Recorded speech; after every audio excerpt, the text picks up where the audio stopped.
ഇപ്പോൾ ജലീൽ പുനലൂർ നമ്മോടൊപ്പം ചേരുന്നുണ്ട്. ജലീൽ പുനലൂരിനോടാണ് ചോദ്യം. ഇപ്പോൾ സാങ്കേതികമായി ചില പ്രശ്നങ്ങളുണ്ട് PR ശിവശങ്കറിലേക്ക് എത്താൻ. അതുകൊണ്ടാണ് അല്പസമയത്തിനകം തന്നെ അദ്ദേഹത്തിലേക്ക് നമുക്ക് എത്തുകയും ചെയ്യാം. ജലീൽ, ഇപ്പോൾ അദ്ദേഹം പറഞ്ഞത്, കേരളയിൽ സമരസമിതിയുടെ വക്താവ് പറഞ്ഞ ഒരു വാക്ക് കേട്ടു. അതായത്, ഈ ജനങ്ങളെ ബോധ്യപ്പെടുത്താതെ ഇത്തരമൊരു പദ്ധതി യാഥാർത്ഥ്യമാക്കാൻ സാധിക്കുമോ? ജനങ്ങളെ ബോധ്യപ്പെടുത്തുന്നതിലൊരു വീഴ്ചയാണ് നേരത്തെ ഉണ്ടായ സിൽവർ ലൈൻ, അല്ലെങ്കിൽ കേരളയുമായി സംബന്ധിച്ച കേരളയിൽ സമരം എന്ന് പറയുന്ന ഒരു സമരം തന്നെ കേരളമാകെ ഉണ്ടായ ഒരു സാഹചര്യം ഉണ്ടായത്. ഇത് ജനങ്ങളെ ബോധ്യപ്പെടുത്തേണ്ട രീതിയിൽ ബോധ്യപ്പെടുത്തേണ്ടത് അനിവാര്യമല്ലേ? മാത്രമല്ല, നേരത്തെ പറഞ്ഞ ഈ കേരളയിൽ എന്ന് പറയുന്ന സംവിധാനത്തെ, സെമി ഹൈസ്പീഡ് റെയിൽ ട്രാൻസിറ്റ് എന്ന് പറയുന്ന സംവിധാനത്തെ പ്രായോഗികമായി പ്രയോജനപ്പെടുത്താവുന്ന ഒരു DPR പോലും തയ്യാറാക്കാൻ സംസ്ഥാന സർക്കാരിന് സാധ്യമായില്ല എന്നും ശ്രീധരൻ പറയുന്നുണ്ട്. ഈ ഒരു പശ്ചാത്തലങ്ങളെല്ലാം വെച്ച് പരിശോധിക്കുമ്പോൾ എങ്ങനെയാണ് ഇടതുപക്ഷം ഈ വിഷയത്തെ നോക്കിക്കാണുന്നത്? ജനങ്ങളെ ബോധ്യപ്പെടുത്തിക്കൊണ്ട് ഈ വിഷയത്തെ കൈകാര്യം ചെയ്യുമോ, അതോ ജനങ്ങളെ ബോധ്യപ്പെടുത്തേണ്ടതില്ല, അത്തരത്തിൽ അത് മുന്നോട്ട് കൊണ്ടുപോകേണ്ടതില്ല എന്നൊരു തീരുമാനത്തിലേക്ക് ഇടതുപക്ഷം എത്തുമോ? എന്തായിരിക്കും നിങ്ങളുടെ നിലപാട്? നോക്കൂ, വികസനത്തിന്റെ ആരാച്ചാർമാരായ കുറെ വികസന വിരോധികൾ നമുക്കിടയിലുണ്ട്. അത് എല്ലാ കാലത്തും ഉണ്ടായിട്ടുണ്ട്. അവർ തകർത്തെറിഞ്ഞ മലയാളിയുടെ ചില വികസന സ്വപ്നങ്ങളുണ്ട്. അത് കേവലം ഒരു കേരയിൽ പദ്ധതി മാത്രമല്ല, മലയാളിയുടെ സ്വപ്ന പദ്ധതിയായ ഗെയിൽ പദ്ധതി, എന്റെയും നിങ്ങളുടെയും അഭിമാനമായ ഹൈവേ പ്രൊജക്ട് 40-45 വർഷങ്ങൾക്ക് മുമ്പ് പദ്ധതി തയ്യാറാക്കപ്പെട്ട് ഭൂമി ഏറ്റെടുക്കലിന്റെ അപര്യാപ്തത മൂലം ഒരു സർക്കാർ തന്നെ ദേശീയ പാത അതോറിറ്റിക്ക് അഫിഡവിറ്റ് കൊടുത്തു. കേരളത്തെ പോലെയുള്ള ഒരു പ്രദേശത്ത് ഈ ഭൂമി ഏറ്റെടുക്കൽ തടസ്സങ്ങൾ ഉള്ളതുകൊണ്ട് ഈ പദ്ധതി ഉപേക്ഷിക്കണമെന്ന് അഫിഡവിറ്റ് കൊടുത്ത ഒരു സർക്കാരിന്റെ കാലഘട്ടത്തിൽ നിന്നും അധികാരമേറ്റെടുത്ത കഴിഞ്ഞ 10 വർഷക്കാലത്തെ ഒരു സർക്കാർ തികഞ്ഞ ഇച്ഛാശക്തിയോടുകൂടി ഇത്തരം വികസന വിരോധികളുടെ ജൽപ്പനങ്ങളെയും സമരങ്ങളെയും ഒക്കെ തൃണവൽഗണിച്ചുകൊണ്ടും നേരിട്ടുകൊണ്ടുമാണ് നമ്മുടെ സ്വപ്ന പദ്ധതികൾ ഓരോന്നായി പൂർത്തീകരിച്ചിട്ടുള്ളത്.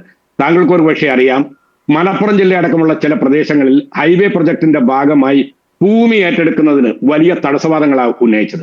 ഗെയിൽ പദ്ധതിയുടെ ഭാഗമായിട്ട് വെള്ളിയാഴ്ച ജുമാ നിസ്കാരം, മതപരമായ ചടങ്ങുകൾ പോലും പ്രക്ഷോഭത്തിന്റെ ഭാഗമായി ഉപയോഗിച്ചുകൊണ്ട് മത തീവ്രവാദികളെ അണിനിരത്തിക്കൊണ്ട് ഈ മലയാളിയുടെ സ്വപ്ന പദ്ധതിയെ തകർക്കാൻ ശ്രമിച്ച ആളുകൾ ഇവിടെ ഉണ്ട്.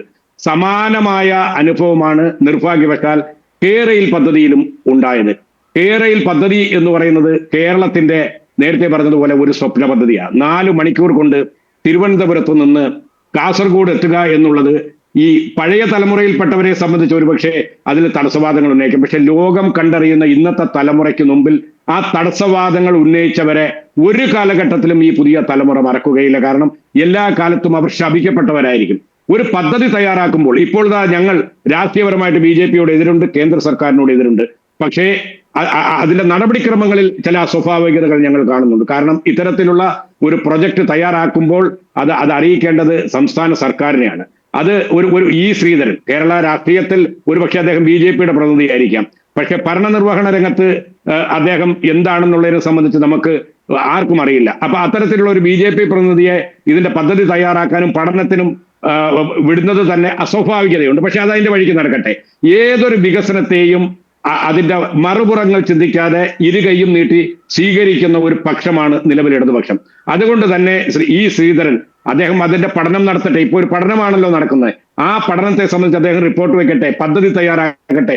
ആ സമയത്ത് തീർച്ചയായും മലയാളിയുടെ പൊതുവികസനത്തിന്റെ നന്മയെ ഉദ്ദേശിച്ചുകൊണ്ട് കേരളത്തിലെ ഇടതുപക്ഷ സർക്കാർ ഈ കേരളയിൽ അടക്കമുള്ള പദ്ധതികൾ, അതിവേഗ പാത, അത് ഏത് പേരിലായാലും അത് നടപ്പിലാക്കുക തന്നെ ചെയ്യും. അതിൽ യാതൊരു സംശയവുമില്ല.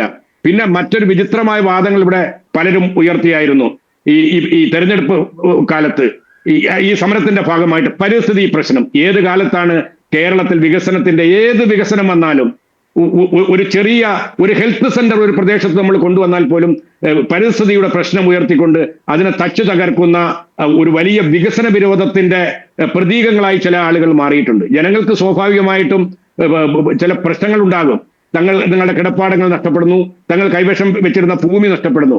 പക്ഷെ ഒന്ന് ഇവിടെ വിശദീകരിക്കപ്പെടേണ്ടതുണ്ട്. കേരയിൽ പദ്ധതിയിൽ നിന്നും ഭിന്നമായ എന്താണ് ഈ പുതിയ പദ്ധതിയിൽ കൂടി ഈ ശ്രീധരൻ ഉദ്ദേശിക്കുന്നത്? ഒന്നുമില്ല, വളരെ ഒരു വിശദീകരണം കൂടി താങ്കളിൽ നിന്ന് ലഭിച്ചാൽ കൊള്ളാമെന്നുണ്ട്. ഇക്കാര്യത്തോടനുബന്ധിച്ച് ഞാനൊന്ന് കൂട്ടിച്ചേർക്കലിന് വേണ്ടി ചോദിച്ചതാണ്. നേരത്തെ പറഞ്ഞ പാരിസ്ഥിതിക പ്രശ്നം വിഷയങ്ങളെല്ലാം തന്നെ അഭിസംബോധന ചെയ്തുകൊണ്ടുള്ള ഒരു ഗ്രീൻ ലൈൻ ആയിരിക്കും, അല്ലെങ്കിൽ പരിസ്ഥിതി അനുകൂല ട്രാക്ക് ആയിരിക്കും, അല്ലെങ്കിൽ ഒരു സംവിധാനമായിരിക്കും കേരളയിൽ എന്നാണ് നേരത്തെ സൂചിപ്പിച്ചിരുന്നത്. പക്ഷേ പരിസ്ഥിതി അനുകൂലമായ ഒരു പദ്ധതി റിപ്പോർട്ട്, ഡീറ്റെയിൽഡ് പ്രോജക്റ്റ് റിപ്പോർട്ട് തയ്യാറാക്കാൻ പോലും സാധ്യമായില്ല സംസ്ഥാന സർക്കാരിനെ എന്നാണ് ഇപ്പോൾ ഇന്നലെ ഇ ശ്രീധരൻ പറഞ്ഞത്. അതിനെ എങ്ങനെയാണ് അഭിസംബോധന ചെയ്യുന്നത് LDF? ഇ ശ്രീധരൻ പറഞ്ഞ ഈ DPR തയ്യാറാക്കുന്നതിൽ വീഴ്ച വന്നു എന്നതാണോ ശരി, അതോ DPR തയ്യാറാക്കി അത് കേന്ദ്രം അംഗീകരിച്ചില്ല എന്നതാണോ ശരി? ഇതിലേതാണ് ശരി? ഈ ശ്രീധരൻ അടക്കമുള്ള ആ പ്രതിഭകളെയൊക്കെ നമ്മൾ വളരെയേറെ രാജ്യം അംഗീകരിക്കുകയും ആദരിക്കുകയും ചെയ്യുന്ന ഒരാളാണ്. കൊങ്കൺ റെയിൽവേ പദ്ധതിയും ഡൽഹി മെട്രോ അടക്കമുള്ള പദ്ധതികൾ രാജ്യത്തിന് വിഭാവനം ചെയ്ത ഒരു വലിയ മനുഷ്യനെ നമ്മൾ അംഗീകരിക്കുന്നു. പക്ഷേ കേരളത്തിൽ എത്തിക്കഴിഞ്ഞാൽ ഇത്തരം ആളുകൾ സങ്കുചിതമായ ചില രാഷ്ട്രീയ താല്പര്യങ്ങളുടെ പിന്നാമ്പുറങ്ങളിലേക്ക് പോകുന്നു എന്നുള്ളതാണ് ദുഃഖകരമായ ഒരു കാഴ്ച. പക്ഷെ കൊങ്കൺ റെയിൽവേ പ്രൊജക്ടിന്റെയും ഡൽഹി മെട്രോ പ്രൊജക്ടിന്റെയും ഒക്കെ ആ നിലവാരത്തിലേക്ക് ഈ ശ്രീധരനെ പോലുള്ളവർ വിശാല മനസ്സോടുകൂടി ഉയരണമെന്നാണ് ഞങ്ങൾക്ക് ആഗ്രഹിക്കുന്നത്. ഇവിടെ അദ്ദേഹം പറയുന്നുണ്ട് 70% തൂണുകളിൽ കൂടിയാണ് ഈ പാത പോകുന്നത്, 30% ടണലിൽ കൂടിയാണ്. കേരളയിൽ നിന്ന് ഭിന്നമാണോ ഇത്? കേരളയിൽ എന്തോ നമ്മുടെ സാധാരണ കണ്ടുമടുത്തിട്ടുള്ള ഈ ഭൂമിയിൽ കൂടി മാത്രമുള്ള, ലാൻഡിൽ കൂടി മാത്രമുള്ള ഒരു റെയിൽവേ ആയിട്ടാണോ കേരളയിൽ വന്നത്? അത്തരത്തിലൊരു പദ്ധതിയായിരുന്നു നേരത്തെ സമർപ്പിക്കപ്പെട്ടത്. എംബാങ്ക്മെന്റിന്റെ വിഷയങ്ങളൊക്കെ നമ്മൾ ചർച്ച ചെയ്തതുമാണ്. എംബാങ്ക്മെന്റുകളാണ്, കൂടുതൽ എംബാങ്ക്മെന്റിലൂടെയാണ് ട്രാക്കുകൾ വരിക എന്നൊക്കെയുള്ള വിശദാംശങ്ങൾ അന്ന് ചർച്ചയുണ്ടായിരുന്നു. പക്ഷേ ഇത് ജനങ്ങളെ ബോധ്യപ്പെടുത്തുന്നതിലും ആ പദ്ധതിയുടെ ഡീറ്റെയിൽഡ് പ്രോജക്റ്റ് റിപ്പോർട്ട് തയ്യാറാക്കുന്നതിലും വന്നൊരു വീഴ്ചയാണ് ഇത്തരത്തിലുള്ള ആശയക്കുഴപ്പങ്ങൾ ഉണ്ടാക്കിയതും വലിയ സമരങ്ങളിലേക്ക് പോകുന്നൊരു സാഹചര്യം ഉണ്ടായതും. അല്ല, അത്തരത്തിൽ ഒരു പദ്ധതി തയ്യാറാക്കുകയും അതിന്റെ പേരിൽ ഒരു സർവേയുടെ പ്രാഥമിക നടപടികൾ ആരംഭിക്കുകയും ചെയ്ത അതേ ഘട്ടത്തിൽ തന്നെ ആ പദ്ധതി തകർക്കുന്നതിനെതിരായിട്ട് ഈ വികസന വിരോധികൾ ഒന്നാകെ കൈകോർത്ത ഒരു രംഗമാണ് നമ്മൾ കണ്ടത്. അതിൽ രാഷ്ട്രീയ ഭേദമില്ല. BJPയും കോൺഗ്രസും എന്ന് മാത്രമല്ല എല്ലാ കാലത്തും വികസനത്തിനെതിരായിട്ട് നിന്നിട്ടുള്ള ജമാഅത്തെ ഇസ്ലാമി അടക്കമുള്ള പോപ്പുലർ ഫ്രണ്ട് അടക്കമുള്ള സംഘടനകളെ കൂടി ഈ കൂട്ടായ്മയുടെ ഭാഗമായിട്ട് കൂട്ടിയതിന്റെ പിന്നിലെ രഹസ്യം എന്താണെന്ന് കാലം തെളിയിക്കട്ടെ. ഞങ്ങൾ ഒന്ന് പറയുന്നു, BJPയുടെ നേതൃത്വത്തിലുള്ള കേന്ദ്ര സർക്കാർ കൊണ്ടുവരുന്ന ഒരു പദ്ധതി എന്നുള്ള നിലയിൽ അന്ധമായ BJPയോട് ഞങ്ങൾക്ക് രാഷ്ട്രീയപരമായി വിരോധമുണ്ട്, കേന്ദ്ര സർക്കാരിനോട് നയപരമായി ഞങ്ങൾക്ക് വിരോധമുണ്ട്.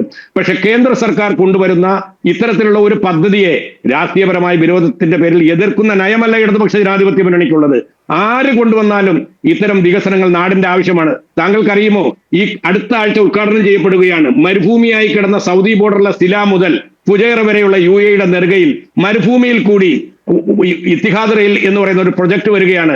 ആധുനിക കേരളത്തിലെ യുവാക്കളും യുവതികളും കണ്ടുവളരുന്നത് അതാണ്. ജപ്പാൻ 400-200 മൈൽ സ്പീഡിൽ ഓടുന്ന ട്രെയിനുകൾ മാറ്റിയിട്ട് അവർ 1000-1500 മൈലുള്ള സ്പീഡിലേക്ക് പോകുന്നു.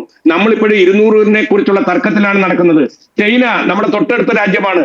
ആ രാജ്യം റെയിൽവേയുടെ വികസനത്തിൽ വലിയ കുതിച്ചുചാട്ടം നടത്തുന്നു. ഓരോ രാജ്യവും കുതിച്ചുചാട്ടം നടത്തുമ്പോൾ കേരളയിലായാലും ഇത്തരത്തിലുള്ള അതിവേഗ പാതയായാലും ആര് കൊണ്ടുവന്നാലും അതിനെ ഇരു മനസ്സുകളും ഇരു കരങ്ങളും നീട്ടി സ്വീകരിക്കുക എന്നുള്ളൊരു പൊതുതത്വമാണ് ഇവിടെ സ്വീകരിക്കേണ്ടത്. നിർഭാഗ്യവശാൽ കേരളത്തിലെ കോൺഗ്രസും BJPയും അടക്കമുള്ള ശക്തികൾക്ക് അത്തരത്തിലുള്ള ഒരു വിശാല താല്പര്യം ഇല്ലാതെ പോയത് കേരളത്തിന്റെ ഒരു ദുരന്തമായിട്ട് മാത്രമേ എനിക്ക് കാണാൻ സാധിക്കൂ. ശരി ജലീൽ.